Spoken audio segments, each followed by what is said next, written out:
Verdade, imparcialidade. Começa agora o programa A Hora da Verdade. Apresentação: Carlos Frederico Gomes. Olá, amigos assinantes, estamos iniciando mais o programa A Hora da Verdade na sua TV+, canal 15 da Multiplay TV+, e daqui uns dias será digital. E nós vamos divulgar aqui o canal digital na sua televisão digital. A partir de maio, a partir de junho do próximo ano, 2017, todas as televisões brasileiras têm por obrigatoriedade, tem que ser digital, porque o canal analógico não mais existirá. E a TV+, já está trabalhando para nos próximos meses, eu acredito, agora em 2017, início de 2017, a gente já vai estar o sinal digital e será 15.1, mais na frente nós iremos divulgar. É importante a gente ressaltar isso aqui. A TV+, também, se você não tem o canal 15 da Multiplay, você pode assistir a TV+, o programa Hora da Verdade, na tvmais.org.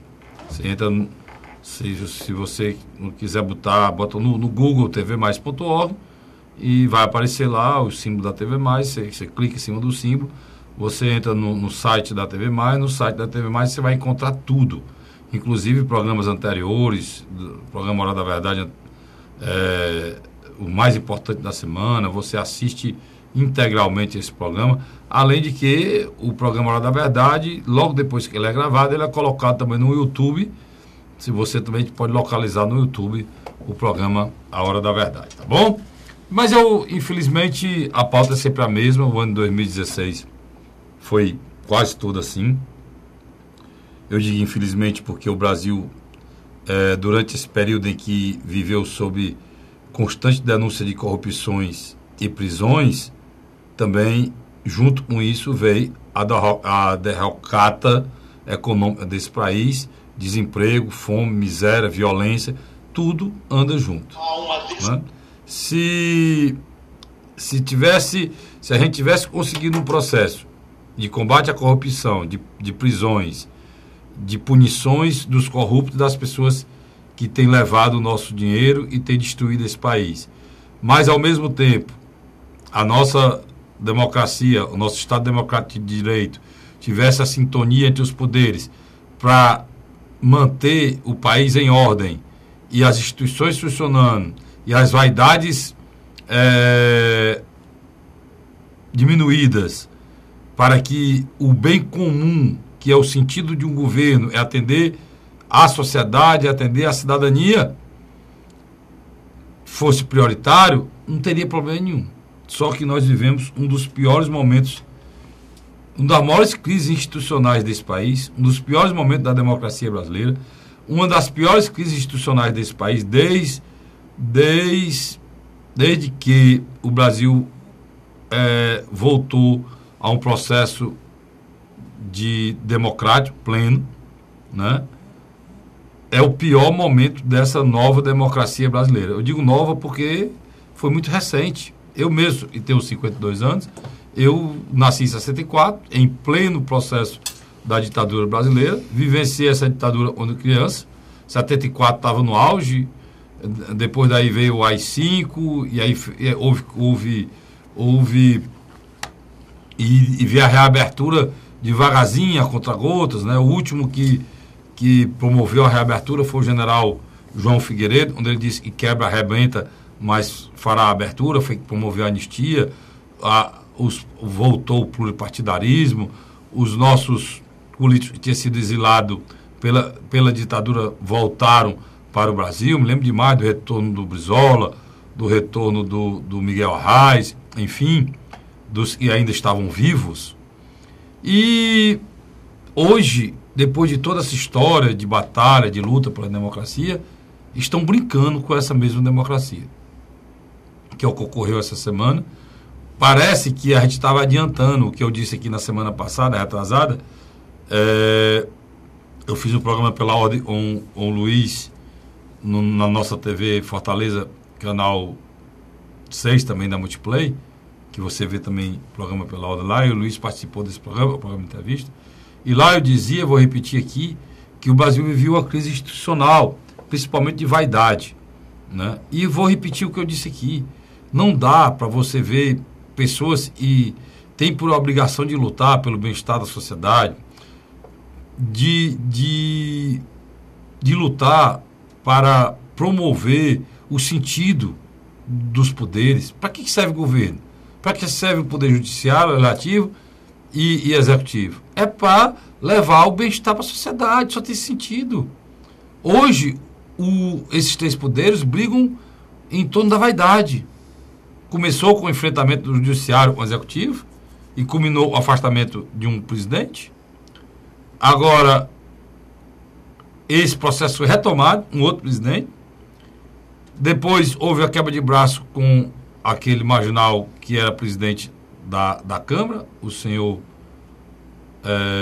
Eduardo Cunha, e agora está o embate com outro cidadão corrupto que tem um processo, já virou réu, que é o senhor Renan Calheiros.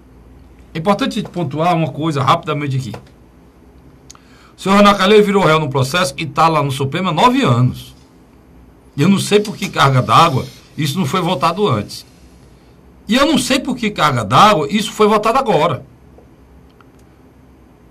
Coincidentemente, no momento em que o Renan está acuado, porque tem mais 11 denúncias contra ele da Lava Jato, que o Supremo pode aceitar ou não, e ele foi para cima do Judiciário para discutir os altos salários do Judiciário e também tentar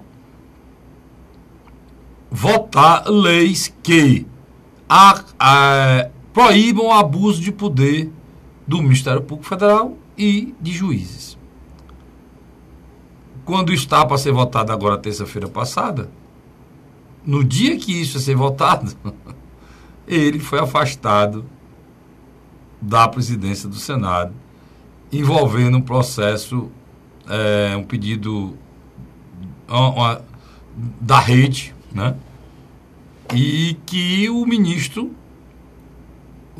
Marco Aurélio Mello, sem pensar duas vezes, de uma canetada afastou o presidente do Congresso Nacional. Esqueçam o nome do presidente do Congresso Nacional. O presidente do Congresso Nacional é um réu, é uma pessoa acostumada a delinquir, é um delinquente da política, é uma pessoa sem nenhuma reserva moral. Mas nós temos a obrigação, como cidadão, no Estado Democrático de Direito, de dizer que ele, com tudo isso, ele é o presidente do Congresso. E, no meu entender, os poderes, eles são independentes e harmônicos nessa história do Montesquieu, nesse lereadozinho bonitinho, que a gente que conhece os meandros do poder, sabe que tem muita mentira por trás disso, né? Essa história independente, harmônica. Tem muita feedback entre eles, tem muita esquema entre eles, tem muita coisa entre esses poderes a nível municipal, estadual e, infelizmente, a nível federal. Houve uma afronta. O que é que eu estou querendo dizer?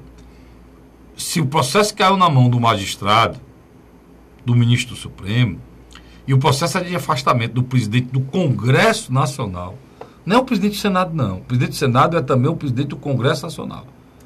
Inclusive, tinha hoje pela manhã uma reunião do LDO para ser presidida pelo Congresso Nacional, que não houve, né? Por conta, e o Congresso estava parado esperando a decisão do Senado Federal, a decisão do Supremo Tribunal Federal. Pois é, um afastamento do presidente do Supremo Tribunal Federal não deveria ter sido feito por uma liminar. Porque até para você tomar decisão na liminar, tem, eu não sou jurista, mas tem alguns pré-requisitos, né, que são levados em consideração. A urgência, né, eu estou me lembrando aqui, e o atentado a uma definição jurídica já entendida. Então, são dois nomezinhos que me falhou a memória, são dois nomezinhos e não são na nossa língua, que no frigir dos ovos quer dizer o que eu estou dizendo aqui. Uma medida nesse poste liminar, ela tinha que ter urgência, que eu não entendo por quê, porque, que eu saiba, o Renan Calheiros não vai assumir nada. Se o presidente Renan, se o presidente Michel viajar, ainda quem assume não é ele, quem assume é o presidente da Câmara, ele seria a terceira opção. A quarta, porque não tem vice-presidente, porque a Dilma já saiu, né? Mas num rito normal ele seria a quarta opção. Tira o vice-presidente, o presidente da Câmara e depois o presidente do Senado. Pois é, não tinha nem uma coisa nem outra. Agora, você não pode olhar para o Renan. Porque o Renan é um marginal, todo mundo sabe disso. O problema não é o Renan. O problema é o presidente do Congresso Nacional numa democracia que é retirado por uma decisão liminar de um membro do Supremo. Aí começa a esse país não se entender mais nada. Por quê? Porque não há o respeito entre os poderes. O que o ministro Marco Aurélio deveria fazer imediatamente era não dar uma decisão liminar e pegar o parecer dele e imediatamente submeter, né, demorar, esperar a reunião do Pleno e submeter o parecer dele para o Supremo, para o Pleno do Supremo. E o Pleno do Supremo decidiria. Não, ele preferiu, o Renan sendo desafeto do mesmo, a fogueira de vaidade subiu a cabeça e ele preferiu tomar essa decisão. Que, numa atitude muito mais grave ainda, a mesa do Senado não aceitou, que era para ter aceitado. Mesmo sendo uma liminar, mesmo sendo decisão monocrática, era para ter aceitado. Por quê? Porque determinação do Supremo, mesmo que seja liminar, cumpra-se. E o Supremo foi desmoralizado. O Congresso Nacional foi desmoralizado. E agora a decisão do Supremo Tribunal Federal, que o ministro errou. Realmente, agora o senhor Renan Calheiros não faz parte da sucessão, ele não está na linha sucessória, foi retirado, mas continua como presidente do Senado. Quer dizer, fizeram um arremedo, né, um jeitinho brasileiro para contornar essa crise que, Luiz, parece que não tem fim, né? Domingo passado agora, nós tivemos manifestações, né? Manifestações que tiveram um certo apoio popular. E a manifestação decorrente das medidas votadas pelo Congresso, pela Câmara Federal. De retaliação ao projeto. De retaliação, não, retalhado, né? O processo, vamos usar uma palavra melhor, desfiguração. O projeto foi desfigurado, foi destruído. Eu disse aqui, foi feito um monstrengo. Combate à corrupção. Do combate à corrupção. As 10 medidas pedidas pelo Ministério Público foram destruídas pela Câmara Federal numa total falta de respeito ao povo brasileiro nesse momento que a gente está vivendo. Primeiro ponto. Agora, a figura central desse movimento, por incrível que pareça, não foi o Maia, foi o Renan. Sem dúvida. Porque o Renan pegou essas medidas e queria votá-las imediatamente, um dia depois dela ter sido votada na Câmara, queria votar no Senado, só não votou porque os senadores roeram a corda. Porque os senadores roeram a corda e mandaram... Especificamente, sabe quem? Aécio Neves. A Aécio com os outros 40 lá, né? Foi 44 votos contra. Não, estou dizendo o Aécio ia votar Quem trabalhou essa votação para ser votada de maneira urgente foi o Aécio. Foi o Aécio Neves. Foi o Aécio, que era se livrar da Lava Jato. Não foi votado e essa matéria foi para a fila. Para a fila lá da CCJ. Agora, o resquício veio, como o Luiz está falando, nas manifestações, né, Luiz? Dia 4 de dezembro. E a manifestação de 4 de dezembro, elas ficaram na história, porque foi a primeira que Renault, a figura central foi o Renan Calheiros. Apesar de não ter sido votado na Câmara. Mas como ele quis antecipar e transformar em lei, né? E essas medidas, se tivesse sido votada, Luiz, praticamente ela destruía a Lava Jato, né? Sem dúvida, sem dúvida. Então, eu acredito que o ministro Marco Aurélio, vendo o apoio popular que o judiciário agariou nos últimos tempos, fez essa iniciativa de afastar o presidente do Senado, o senador alagoano Renan Calheiros. E a desafeto já dele? Agora, é interessante. Já tinha um problema entre eles. Na sessão especial de quarta-feira agora, o Procurador-Geral da República disse uma frase para mim bem ilustrativa. Pau que dá em Francisco, dá em Chico. Por que a mesma fórmula usada para Eduardo Cunha pode ser usada para Renan Calheiros? Porque é o seguinte, Renan Calheiros não é o Senado. Ele está à frente do Senado. Nós temos lá mais 80 senadores. E desses 80 senadores, nós temos pelo menos meia dúzia aptos a assumir o comando daquela casa. A discussão, Luiz, a diferença grande aí é que aí a gente tem que pontuar a diferença. O que é que está acontecendo? O senhor Eduardo Cunha passou 9 meses, macho, como réu. Não só de um processo, não. Quantos? Não, sem dúvida. E não afastaram o Eduardo Cunha. Por que eu acho que queriam desmoralizar uma fogueira de vaidade entre duas pessoas e não leva em consideração o Estado brasileiro e a cidadania? Por que é que eu acho? Porque o Renan, cara, ele tem mais uma semana de votação. Praticamente ele não é mais presidente. Entre recesso, Luiz, dia 20 de dezembro, né? Entre recesso, dia 20. E ele volta só em fevereiro. Eu não sei nem se é ele que preside. Para presidir a sessão da eleição do novo presidente.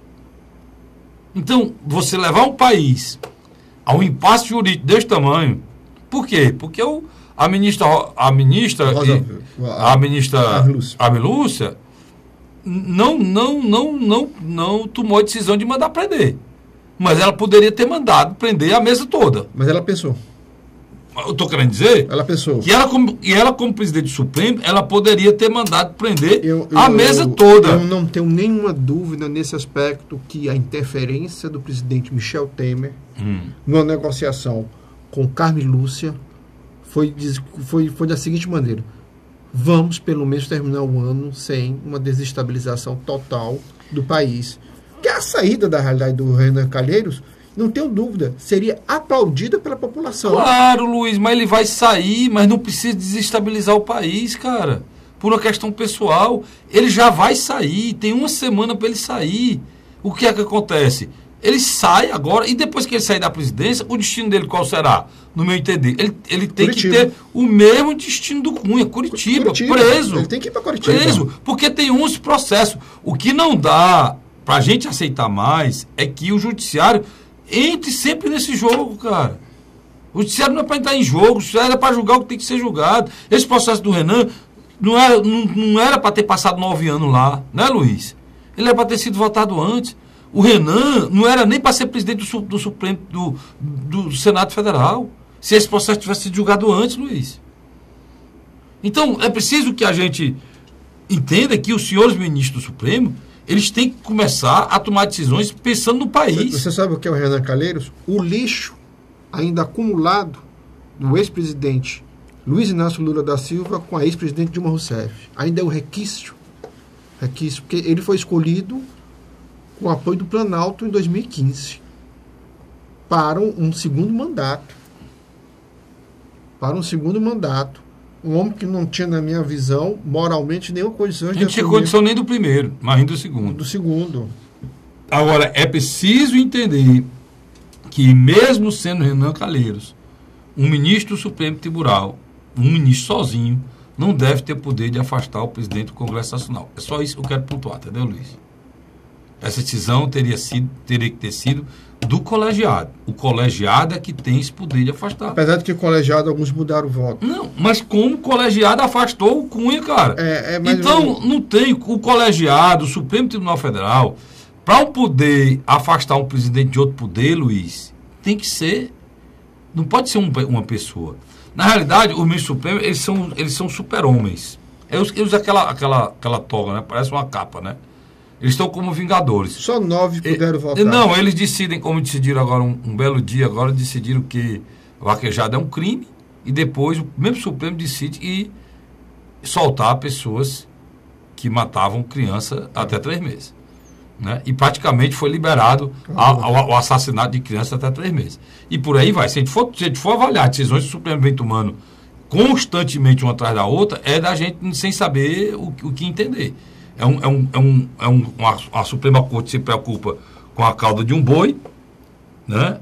se pode quebrar ou não, e a mesma Suprema Corte que depois que disse uma criança até 3 meses pode ser morta. Mas Carlos Frederico, o oficial de justiça foi lá. Não, peraí. Entende? O que eu estou querendo dizer? Oficial de justiça, Luiz, são 2 coisas que tu tem que separar. Certo? Vamos separar as coisas para tu entender o que eu estou querendo dizer.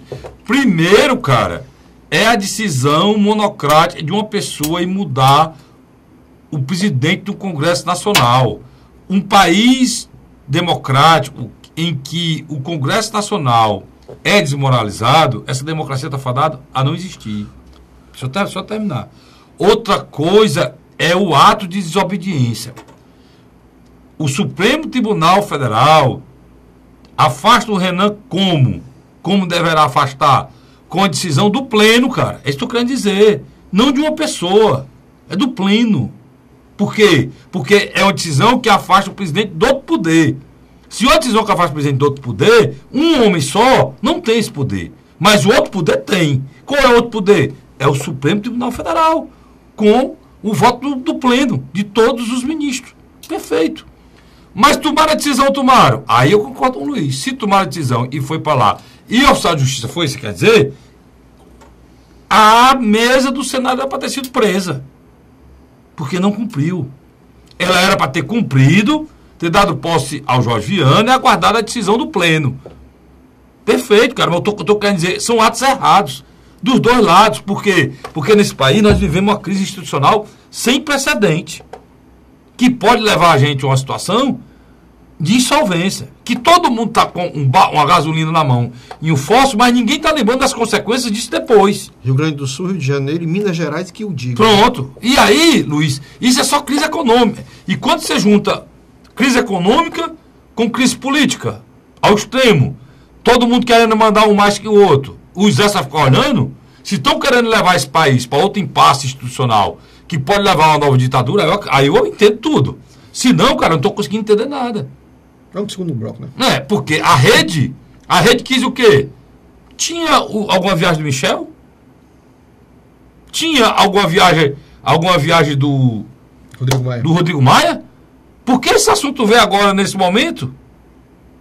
Porque é só 2018, a rede querendo crescer com atitudes via Supremo, judicializando, pensando na eleição de 2018. Sendo mais exato, aquele senador Randolph, que é secretário da presidente, por cima da Marina Silva. Pronto, então você... E o Brasil, onde eu estou querendo chegar, meu caro companheiro Vicente, o Brasil, que é o nosso país, que a gente não tem nem como, Luiz, mais ir para outro país, porque agora a discriminação odiosa contra imigrante é no mundo todo.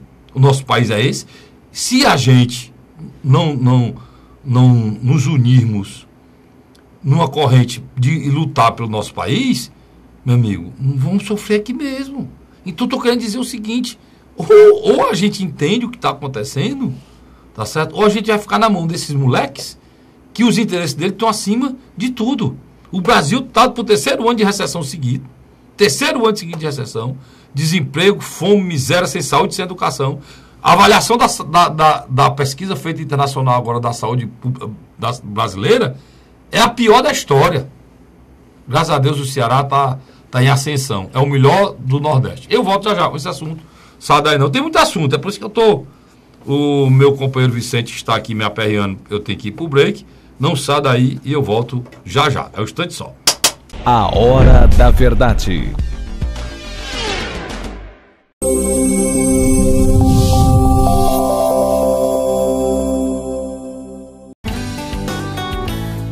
José de Arimateia, Uruoca. Acordo 8 horas, 9 horas, aí carrego o carro e vou lá pegar água.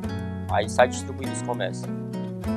Estrada dessa, para gosto de você andar. Você não gasta pneu, tem economia no bolso e anda rápido. Sertanejo pega uma estrada boa, fica feliz, fica contente. Assim como o trecho que liga Uruoca a Martinópole, o governo do Ceará está fazendo mais de 1.000 quilômetros de estradas mais importantes da vida de muita gente. Governo do Ceará.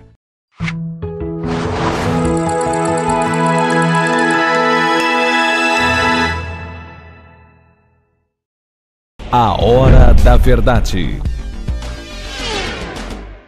Estamos de volta agora com o segundo bloco do nosso programa A Hora da Verdade, na sua TV Mais, canal 15 da Multiplay. Já a nossa TV vai ser digital. Eu acho que vai para o canal 15.1, não é isso, meu caro companheiro Vicente? Nosso cinegrafista aqui, número 1.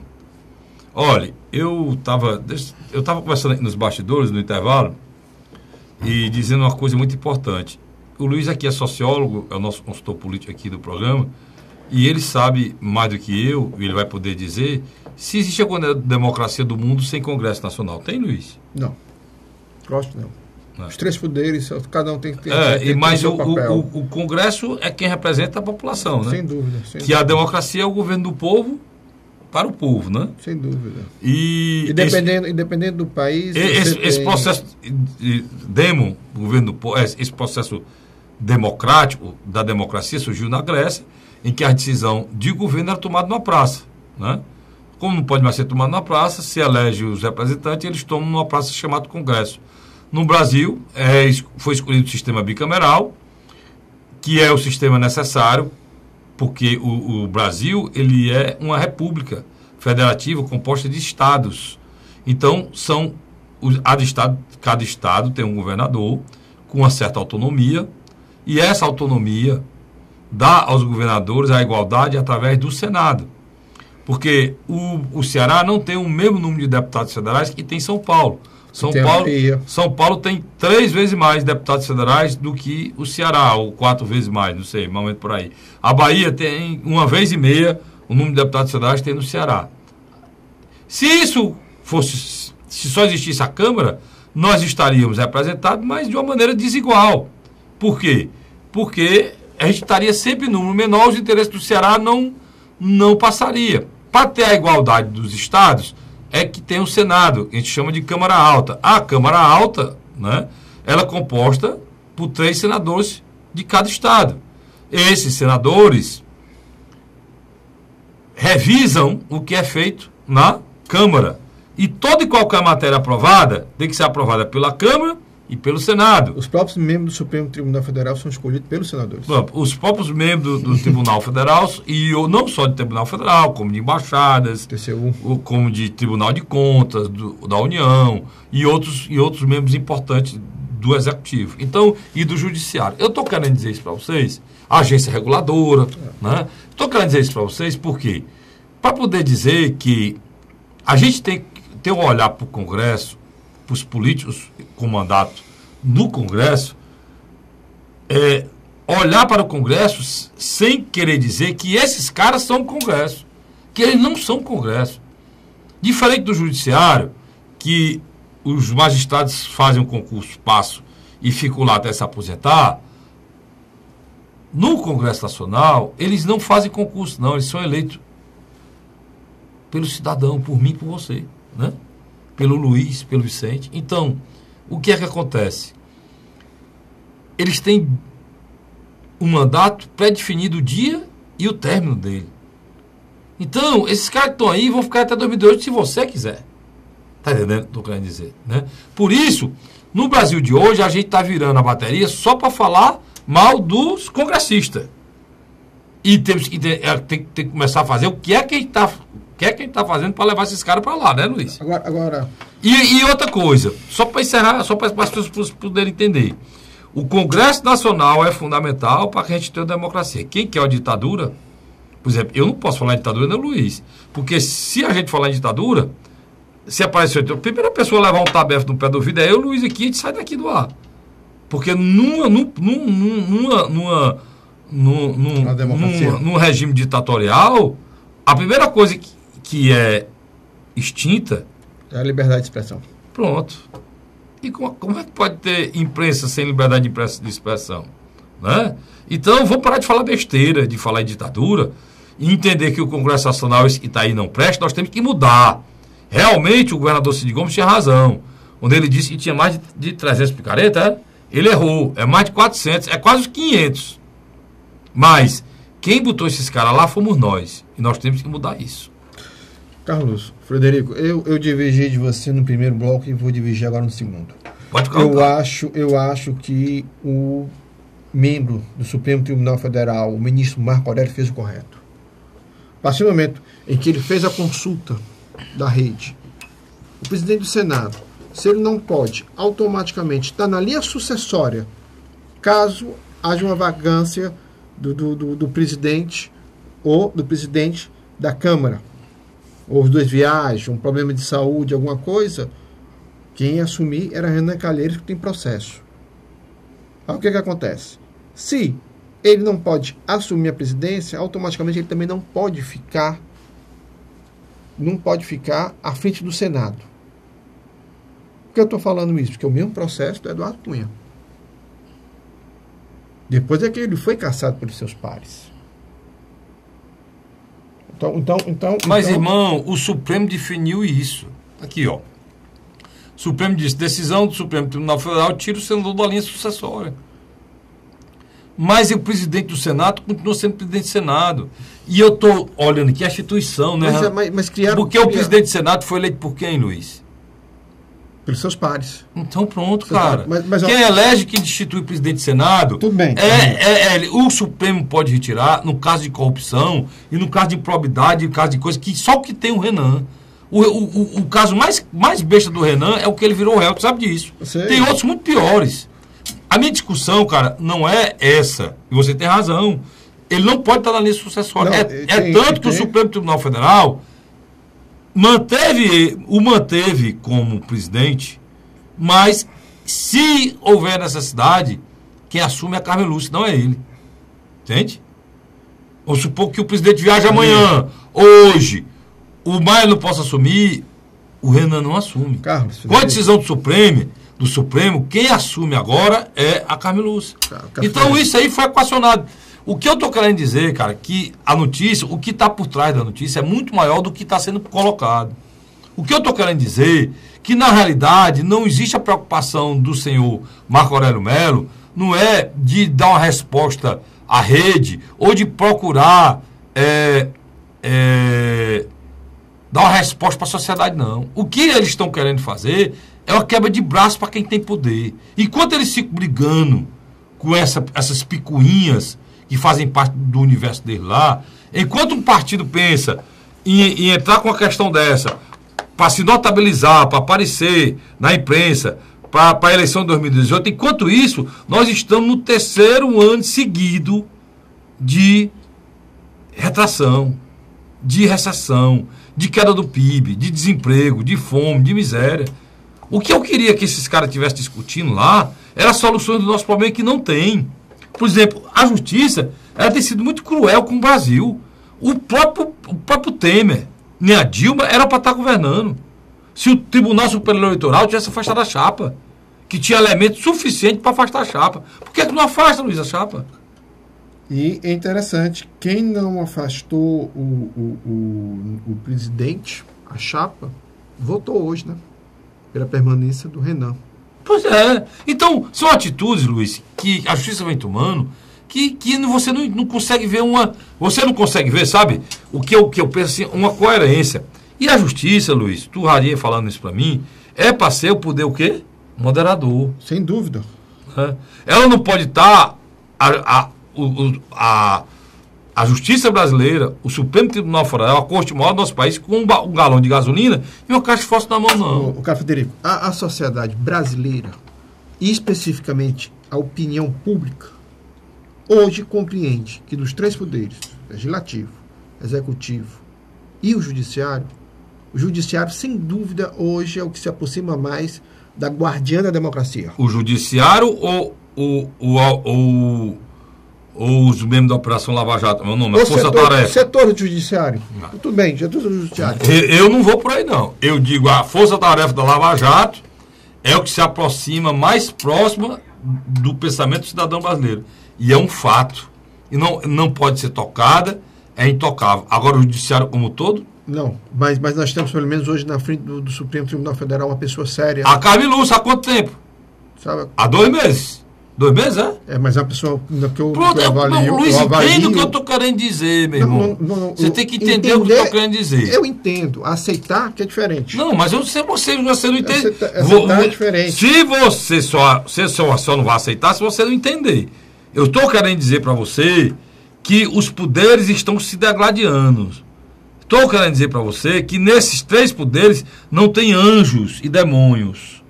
Muitas das coisas que acontecem hoje no nosso país tem erro do judiciário, do executivo e do legislativo. E você sabe disso. O que eu estou dizendo aqui é que o próprio judiciário é que tem que se preocupar para que o legislativo não seja mais desmoralizado do que está e do que é. O legislativo brasileiro hoje é desmoralizado. E se isso continuar, todo mundo vai querer que acabe. E se acabar, Luiz, acaba a democracia desse país, o Estado Democrático de Direito. E acabou a história. Mas nós não podemos viver o resto... Sabe o que é que estão querendo falar hoje? Fecha o Congresso. Não faria falta, Carlinhos. Não sei se hoje fechar o Congresso... Se você está dizendo... Será que fazia falta? Luiz, se tu vê o Congresso como essas pessoas que estão aí, não, eu vejo o Congresso como instituição, cara. Instituição. Quem é que vai legislar? Quem é que vai fazer as leis desse país? Como é que uma democracia existe sem Congresso Nacional? Faz 2 semanas, especificamente, que o Congresso só faz agredir a cidadania. Luiz, essa discussão, e tu está falando em relação às 10 Não, eu medidas só estou lhe dizendo, se hoje fechasse o Congresso, bicameral, Senado e Câmara, me diga 10 pessoas próximas a vocês que iam chorar e iam sentir saudade. Eu não estou falando das instituições, eu estou falando como elas estão funcionando hoje. Isso aí nada, não tem falta nenhuma. Agora, o que é que vai ser, quem vai governar o Brasil? O que é que fica colocado no lugar? Antigamente, fosse um regime militar, um executivo forte. O que é que está acontecendo hoje no Brasil, que tem se discutido muito? O judiciário está se tornando um superpoder. Então você quer... Não quero. Aí eu concordo. Aí eu concordo, não. Aí eu estou começando a entender o que você quer. Você quer que volte um regime ditatorial e feche o Congresso Nacional. Aí você não pode concordar comigo, não. Eu não concordo com você. Se você quer um... Aí eu já não concordo, porque eu perco até o emprego, porque eu vou não ter mais nem como viver, que aí não tem mais televisão, não tem mais rádio. Eu vivo na rádio e na televisão, não poder mais nem falar. Aí já não dá pra gente concordar. Porque você quer que fechar o Congresso e o Michel Temer vira o nosso ditador maior? Quantos anos, né? Ou nós vamos fazer uma junta militar? Ou a Carmen Lúcia vai ser presidente do Brasil? Para mim seria uma das grandes saídas. Pronto, a Carmen Lúcia, presidente do Brasil. Para mim seria. Ad eterno, ou vou usar as expressões jurídicas, ad eterno. Até 2018. Não, até morrer, porque. Não, até morrer. Até 2018. Porque não tem mais Congresso, não tem mais reeleição, cara. Não tem mais reeleição. Se não tem Congresso, não tem mais eleição. Se não tem mais eleição, ela vai ficar lá pro resto da vida, até morrer. Aí assume a filha da Carmen Lúcia. Luiz, não existe isso, cara. Você é sociólogo, sabendo, não brinca comigo, não. Você sabe isso mais do que eu. Não existe isso. Ou a gente tem um regime ditatorial, ou a gente tem um Congresso. Não existe regime democrático sem Congresso. Se me mostrar um lugar do mundo que existe democracia sem Congresso, aí eu concordo. Se eu estou lhe dizendo que... Existe algum? Existem ditaduras com Congresso. Como já teve no Brasil com Congresso, como tem na China um Congresso mentiroso, mas não existe democracia sem Congresso. Então o que eu estou querendo dizer para ti, cara, que esse Congresso está aí não presta. O Cid errou. O Cid disse que era 400 picareta, não, é 500, Cid. A gente escolhe uns 13 na Câmara e uns 10 no Senado. Pronto, concordo tudo isso. Agora só o quê? Que nós temos data e hora e dia para fazer essa mudança, cara. Enquanto a gente não fizer essa mudança, nós temos que sofrer pelo nosso livre-arbítrio, agora misturar tudo aqui, de votar e escolher essas pessoas erradas. O Renan Calheiros só fala na reforma, o Renan mesmo, esse marginal, e o Michel só se preocupa com a reforma da Previdência e a do teto, né? A reforma mais urgente nossa, a prova hoje, é a política, cara. A única coisa que o Michel Temer se preocupou muito foi um apartamento lá no Salvador. Pronto, parou ele, parou o ministro da Cultura, esse que é mau caráter, né? Que estava servindo o presidente, gravando o presidente. Esse mau caráter parou, esse vagabundo. Escolhido pelo Michel Temer. Escolhido por ele. Esse outro suíno, que é. Pô, olha, o ministério do senhor Michel Temer é o que tinha de ruim para escolher. Por isso que disse que a delação da Odebrecht não fica ninguém. Porque ele botou todos os envolvidos. Aí o que acontece? Aquele suíno, como é o nome dele, lá da Bahia, Gedel Vieira Lima, o Padilha está com 2 milhões bloqueados, porque fez um atentado na fazenda dele lá, destruiu a propriedade inteira, foram apreendidas 1.900 cabeças de gado, 2 milhões dele na conta de um ministrozinho, bichinho lá, o Padilha, ele tem 3 milhões numa conta da mulher dele. Pra tu ver. Mato Grosso. E a fazenda dele. Então, é uma coja, cara. É uma coja. Agora, o que é que eu estou querendo dizer? Porque um dos motivos que está vivendo tudo isso, porque o Tribunal Superior Eleitoral tinha todas as provas, todas as evidências na mão, o seu Gilmar Mendes, certo? E não fez não fez afastamento da chapa. Deixou sair a Dilma e tal, o Michel, que é a mesma coisa, que é o mesmo governo, que é o mesmo esquema, que é a mesma montagem. Quando você vai para o Supremo Tribunal Federal, foi o que o Supremo fez. Foi o que o Supremo fez. Desmoralizou-se a si mesmo, na hora que desautorizou o ministro a fazer uma coisa que ele não podia fazer mesmo, na decisão monocrática, afastar o presidente. Eu acho que o Supremo Tribunal Federal deveria ter mantido o afastamento, porque a decisão foi tomada errada, não foi? Mas foi. Então, porque o que é que saiu desse episódio? Não foi isso, não. O que é que saiu desse episódio? Foi o afrontamento. Pronto. O que é que saiu desse episódio? Qual o resumo da obra desse episódio? Um ministro que não tinha poder para fazer o que fez, ou seja, queria afastar o presidente de um congresso, esqueça que é o Renan Calheiros, esqueça que é Renan Calheiros, esqueça que é esse marginal, sendo logo o presidente do congresso, afastar o presidente de um congresso por uma decisão monocrática de uma pessoa, não podia, era só o pleno, errado. Aí vem outro erro, a mesa diretora do Senado achar que tem poder para descumprir uma decisão de um membro do Supremo, outro erro. Aí o Supremo vem e comete o terceiro erro em ratificar a decisão do Senado de não cumprir a determinação, mantém a mesa toda lá, sem nenhuma retaliação, sem ninguém ser preso, Luiz. E o pior de tudo, arranjando um jeitinho brasileiro de que o presidente do Senado, ele pode presidir o Senado, mas não pode assumir a função constitucional de suceder o presidente na sua vacância. É meio afastamento. Eu não consigo entender isso. Aonde é que eu estou querendo chegar, Luiz? É que todo esse samba do que eu dou aqui, todo esse avacalhamento, vem de onde, cara? Vem da queda de braço de três poderes que, diante da fragilidade do poder executivo, diante da fragilidade do Congresso Nacional, né? Essa harmonia, né? E essa igualdade se acabou. O poder judiciário, como você colocou muito bem, é que tem o poder de prisão. Olha, vamos só para ter ideia aqui. Está preso 10 vereadores de Osasco. Prefeito eleito. E o prefeito eleito de Osasco. Está preso o prefeito e 10 vereadores, a Câmara inteira. Isso agora, essa semana, foi presa a mulher, ex-primeira-dama do Rio de Janeiro. O governador já está preso. O ex-governador já esteve preso. Essa semana, um ex-presidente da Câmara e aquele outro ministro do TCU, Tribunal de Contas, Carlos Frederico, foram levados... Os funcionários do Estado do Rio de Janeiro, desde novembro, não recebem. Pois é. Aí você junta. Isso eu estou falando aqui, porque aqui hoje em Fortaleza... Hoje em Fortaleza foi preso um prefeito de Molungu que nem tomou posse. Ele ia ser diplomado, hoje já está preso. Eles estão prendendo agora. Então, meu irmão, o que acontece? O que é que está acontecendo assim? Está acontecendo que é com a classe política suja, imunda. Feita em cima. Feita em Pacajus, Ocara e outras cidades. É uma classe imunda política suja, feita em cima de esquemas. O cara, para ser eleito prefeito, fez um esquema em 3 municípios, Luiz, com dinheiro do Fundeb, cara, de transporte escolar. Aí ficou rico e foi se candidato no município dele. E agora ia ser diplomado e já foi preso. Olha, isso é no Brasil todo. A prefeita de Ribeirão Preto está presa, foi transferida. Eu só vou falar aqui, é o dia todinho. O que é que está acontecendo? Alguém precisa dizer, olha, pare. Sem dúvida. Né? Porque o que acontece? Agora, o judiciário começou a trabalhar. E eu pergunto, esses políticos estão no poder há tantos anos. Por que isso não aconteceu antes, Luiz? Sem dúvida. Sem dúvida. Porque o judiciário também era conivente com o passado. Tá certo?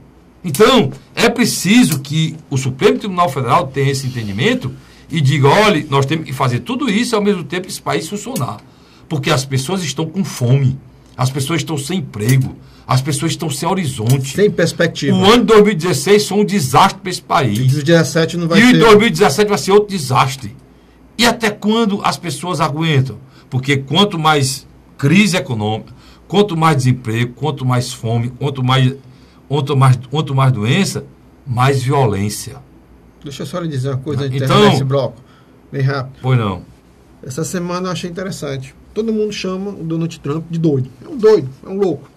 Estou defendendo ele, não. Interessante, um Boeing presidencial, 4 bilhões, pode devolver. Quero não. 4 bilhões. 4 bilhões de dólares. É brincadeira, quer dizer que você vê, que a gente chama ele de doido. Tá muito caro. Tá muito caro. Tá muito caro. E ele sabe, ele é empresário, ele sabe. Eu vou para um rápido intervalo e volto já com essa notícia americana aqui, né? Luiz puxando o Boeing presidencial do Donald Trump, né? Figura que vai dar muito trabalho. E muito comentário político. E muita confusão nesse mundo daqui para frente. O Vicente está indo aqui preocupado que o mundo pode até se acabar pela mão desse louco. A gente volta já. A Hora da Verdade.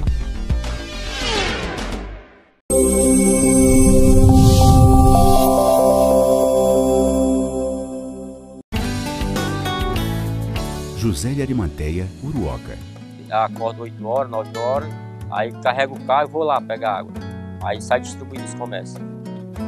Estrada dessa, ó, para gosto de você andar, ó. Você não gasta pneu, tem economia no bolso e anda rápido. Sertanejo pega uma estrada boa, fica feliz, fica contente. Assim como o trecho que liga Uruoca a Martinópole, o governo do Ceará está fazendo mais de 1.000 quilômetros de estradas mais importantes da vida de muita gente. Governo do Ceará.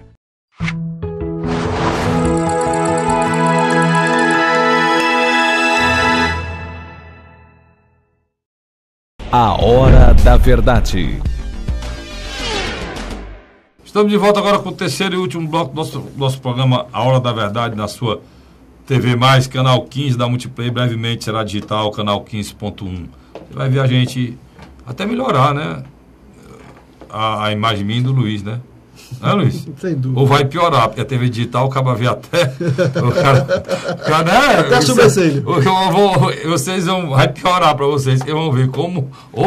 Feio. Ou o povo feio, né? Como então, é de Lima gosta de dizer, né? O povo feio. Como diz aqui as nossas brincadeiras aqui da nossa cearensidade, né? Luiz, antes de mais nada, eu queria parabenizar o governo do estado de Ceará. Eu estou impressionado. Isso é preciso, a gente sabe identificar e valorizar o que a gente tem. Essa semana, o governo de Minas Gerais decretou o quê, Luiz? Estado de calamidade. Estado de calamidade financeira, é isso? Exatamente. Insolvência total. Insolvência total, para poder pagar o 13º. Quem conhece Minas Gerais e ouve um negócio desse? Né, Luiz? Dá para comparar Minas Gerais com o Ceará em alguma coisa? Não. É muito grande, Minas Gerais. O Rio Grande do Sul, Minas Gerais tem mais de 800 municípios, só para você ter ideia. Rio Grande do Sul já tinha declarado antes, né? E o Rio de Janeiro quebrou total. Nós estamos falando dos 3 principais estados da federação. Só São Paulo está fora disso. São os 4 maiores estados. E nós não sabemos o rumo de São Paulo. São os 4 maiores estados da federação. O berço da elite política brasileira está nesses 3 estados aqui. E São Paulo. Vamos lá. Só para você ter ideia, Rio de Janeiro era a capital desse país. Tanto do Império como da República. E os grandes líderes do Rio de Janeiro. Rio Grande do Sul. Meu amigo. Getúlio Vargas. Me ajuda, Luiz. João Goulart. Me ajuda, Luiz. Leonel Brizola. É a porta do Mercosul no Brasil. Minas Gerais. Tamar Franco. Tancredo Neves. Ademar de Barros. Entre outros mais, né? E por aí vai. Então, o que é que eu estou querendo dizer? Esses 3 estados representam a riqueza do país, representam a porta de entrada, muito bem como o Luiz falou. As tradições gaúchas dos nossos pampas, a tradição política do nosso país estão quebradas. O estado do Ceará, ele vai pagar o 13º em dia, já pagou a metade, vai pagar o funcionalismo em dia. Tem condições de fazer empréstimo internacional? Acabou de contratar. As pessoas estavam sendo treinadas para a Secretaria de Segurança Pública, ou seja, escrivães, delegados e policiais civis, né? Quase 300 acabou de contratar, né? Esse mesmo estado está assinou plano de cargos e carreira, como da FUSEM. Mas existe um detalhe. Esse mesmo estado, em toda essa situação, com há cerca de 5 anos, está equilibrado economicamente, tá certo? E foi agora, numa pesquisa feita pelo Instituto Internacional sobre a Educação, o Estado do Ceará é simplesmente o melhor do Nordeste em termos de educação, da avaliação da educação. Quando o Brasil foi feita as avaliações em 2015, o Brasil, né? Caiu no ranking. Caiu lá, mais de 20 pontos no ranking, está lá embaixo. Era nivelados Lula, né? a países. Era Lula, né? 2015. Era Lula. Pegaram 40 bilhões, passaram para 100 bilhões a educação, não foi? E a educação do Brasil desabou. Aqui no Ceará, só melhorou. Então, quanto números, quanto atitudes e fatos, Luiz, não tem argumento não. E Ceará, hoje eu digo para vocês, eu ainda tenho o desprazer de ouvir, não, governador, meu amigo governador, se esse governador... Tá tirando a água de pedra. Se esse governador tivesse, Luiz, tido a sorte que o ex-governador Cid Gomes teve, Maria, como é que estava o Estado do Ceará? O Ceará né? O governador Cid Gomes surfou numa onda de prosperidade econômica grande. É por isso que ele fez muitas coisas. Inclusive, o governador Camilo Santana acabou de botar para funcionar o hospital de Xerabubim, né? E essa semana passou a funcionar outra vitória do governador Camilo Sem Santana. recurso do governo federal. Vamos lá, Luiz. Você dizer uma coisa aí. O Ceará tem uma questão ímpar muito importante. Desde 1987, ou saiu secretário, entrou secretário na área econômica, mas não mudou as diretrizes na parte econômica. Isso deve a uma figura que eu quero mandar um abraço, é meu amigo, é seu amigo, Mauro Filho, né?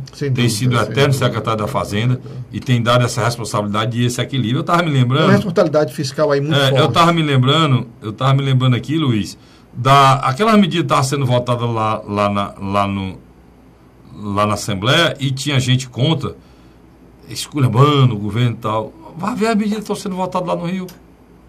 Aquilo não é medida.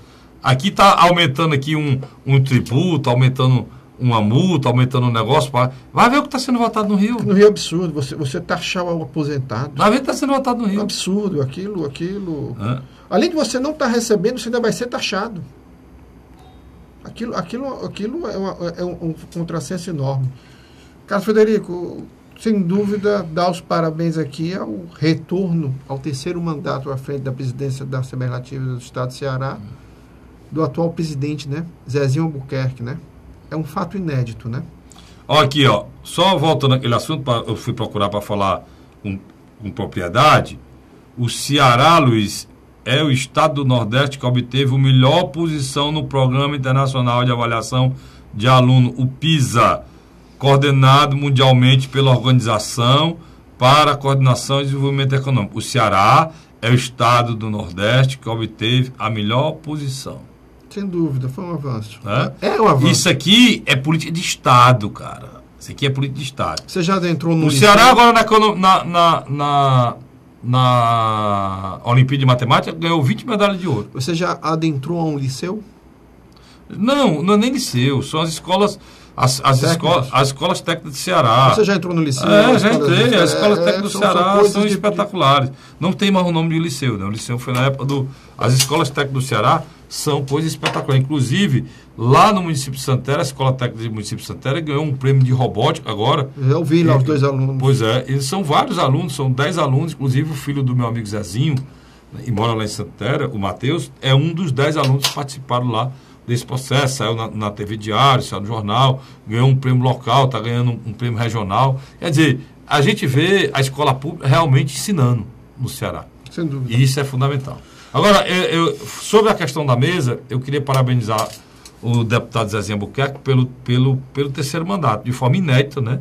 O Zezinho chega ao terceiro mandato, né? A mesa como um todo, e lembrar que houve uma disputa, a Assembleia sempre tinha uma mesa feita de forma mais eclética, né? Uma mesa feita proporcional de forma proporcional, de acordo com o número de partidos, como manda o regimento, mas dessa vez não foi possível. Sérgio Aguiar lançou a candidatura, que era o secretário, e se candidatou a presidente, e Zezinho Albuquerque se candidatou a presidente. Houve um embate, a Assembleia essa semana foi muita choradeira, muita mágoa. Natural, né? É natural, isso vai passar. Agora, tem algumas coisas que eu não consigo entender. Olha, eu vou ser bem sincero com vocês. Desde o início, eu via que a chance total de ganhar aquela eleição era do Zezinho Albuquerque. As pessoas que me perguntaram a minha opinião, eu disse, olha, o PCdoB tinha 2 deputados ligados ao Sérgio Aguiar. Eu disse para você, né, Luiz? Minha testemunha. São 2 deputados. Eu disse para você, não é possível. Por que não é possível? Porque o PCdoB faz parte do governo estadual. Da base governista. É da base governista. Então ele está lá. O deputado Sérgio Aguiar deveria ter dito, olha, vocês entreguem os cargos que você tem na base para poder compor aqui. Porque vocês não podem ser do governo e ser contra o governo. Não! É uma eleição de Assembleia. Irmão, em todo local do mundo, da Inglaterra ao Iraque, eleição de parlamento tem o interesse da situação e da oposição. E do governo, porque o governo precisa mandar os projetos e só governa com maioria. Exemplo claro, o presidente Dilma perdeu o mandato. Quando, Luiz? Quando perdeu o Congresso. Então, é necessário que se fale a verdade. Porque aí o deputado Domingos Neto foi dizer que não, ninguém esperava, não era para ter intervenção, não sei o quê. Eu queria perguntar ao deputado Domingos Neto, ou qualquer deputado que tenha prefeito, se lá no município onde seu parente é prefeito, se lá você deixa os presidentes se candidatar, sem nenhuma interferência do executivo. Isso não é normal? É normal. O que não pode ter é compra. O que não pode ter é aliciamento. Mas quem é governo é governo. Como é que você faz parte da base do governo e vota contra o governo? Criou esse imbróglio. Então, eu sempre disse, o PCdoB ou vai entregar os cargos, o PCdoB, antes de ter formado com o Sérgio Aguiar, deveria ter entregue os cargos. Não entregou, o partido fez reunião, fechou questão, disse, olha, vocês têm que acompanhar o partido, são 2 deputados que o partido tem. Como é que o senhor Aldir Mota, que é arqui-inimigo de Domingos Filho, vai votar numa chapa montada pelo Domingos Filho? Teoricamente montada pelo Domingos Filho. Pois é. Como ia votar? Eu disse para você, eu acho que esse voto aí não funciona. Não funciona. Aí eu tinha certeza que o Heitor Ferro já tinha me dito que votaria no Zezinho. E votou mesmo. E votou no Zezinho. Abertamente. Né? Então, se você tem 21, a base não tinha nenhuma defecção, não tinha ninguém, está todo mundo muito firme, e você junta aí mais 4 candidatos, quer dizer, o governo teria que ir atrás ali de 2, né? Com a força do poder de pessoas que eram ligadas a eles, porque a maioria, várias pessoas eram ligadas a eles. Vamos tirar só 6 votos aqui que mudaram em 24 horas. Os 2 do PCdoB, um do DEM, que é o João Jaime, que teoricamente estava num bloco de oposição. Num bloco de oposição, mas nunca se aliou lá dentro. Não, mas teoricamente ele estava num bloco de oposição. Era no bloco de oposição, mas nunca se aliou. 3. Aí você pega 2 do PMDB, 5. Os 2 do PMDB, um que foi surpresa, que era o Agenor Neto. Mas o Aldir, eu nunca vi que ele pudesse acompanhar uma eleição, porque na realidade o governador não estava contra o Sérgio Aguiar, não. Não, lógico, houve ali um interesse. Não, ali era um problema de um acirramento, de uma disputa que já vem há muito tempo. Houve desencontro, né? Mas tem um acirramento que já vem há muito tempo entre Zezinho e Domingos Filho, você sabe disso desde a eleição passada, e um acirramento que iniciou entre Ciro Gomes e Domingos Filho, atenuado pelo Cid, que é mais próximo do Domingos, e nas eleições agora para prefeito, Luiz, você sabe que não foi fácil o Domingos apoiar o Roberto Cláudio. Você sabe disso. Ainda tem mais uma coisa que é necessário ser dito. A posição, a formação do PMB e do PSD em blocos separados do governo, só agregado, sem fazer parte, e tomou espaço, também acendeu, né, a luz. Né? E aí já gera um conflito entre eles. Agora, me chamou a atenção o posicionamento do Osmar Baquite. Pronto. O Osmar Baquite tomou uma posição que para mim não foi surpresa. Me perdoe, mas para mim não foi surpresa. Ele foi governo até agora. Era secretário até um dia desse. Ele é governo. Voltou para a Assembleia, dizem que para ajudar na defesa contra a oposição. Aí ele se junta com a oposição. O que me causou surpresa foi aquele discurso que ele fez. Tudo bem. Aí você já... Aí é questão de... Agora, de semântica. Agora uma coisa que eu quero dizer. Eu acho que o grupo do Serginho, que tinha total legitimidade em busca desse Em síntese, havia dois candidatos dessa governistas. presidência, foi muito ingênuo em achar que Osmar Baquite e que Aldic e que o PCdoB poderiam tomar essa decisão. Em síntese, havia duas candidaturas da situação. Zezinho. Na realidade não tinha. Não. Na Em verdade, síntese, não não chegaram a Não, consenso. tinha um membro da situação que foi comunicado a ele que ele não teria o apoio e mesmo assim ele persistiu. Ele se tornou candidato de oposição. Ele persistiu. No momento que ele persistiu, ele foi para o enfrentamento junto com a oposição e com dissidentes Dentro do governo. dentro do governo. O que é preciso saber se é verdade ou não, e disseram que o governador Cid Gomes tinha prometido de lançá-lo candidato a presidente. Uma coisa certa. Eu duvido. Pelo tempo que Eu duvido, pelo que eu conheço do governador, quando você faz um pedido político a ele, em que ele não pode responder sim ou não, ele faz cara de paisagem. É isso aí mesmo. Ele faz cara de paisagem. Mas não diz nem sim, nem não. E o tempo acabou. Mas só para encerrar, uma coisa certa. Nós vamos ver aí... antigamente você tinha uma oposição não tão organizada. Muito mais no campo pessoal contra os Ferreira Gomes. Ciro e Cid e Ivo. A entrada agora em Domingos Filho à oposição, eu acredito que nós vamos ter mudanças. Eu acho que sim, porque a oposição foi muito mal conduzida nesse processo. Não, ela indica de pessimamente conduzida. Para você ter ideia, o PMDB só teve, de 4 votos, só teve 2. Eu não sei como foi a condução do senador Eunício. Eu acho que o senador Eunício não está preocupado em conduzir aqui o processo de oposição, não. Obrigado, assinante. Até a próxima semana, se Deus quiser. Até lá.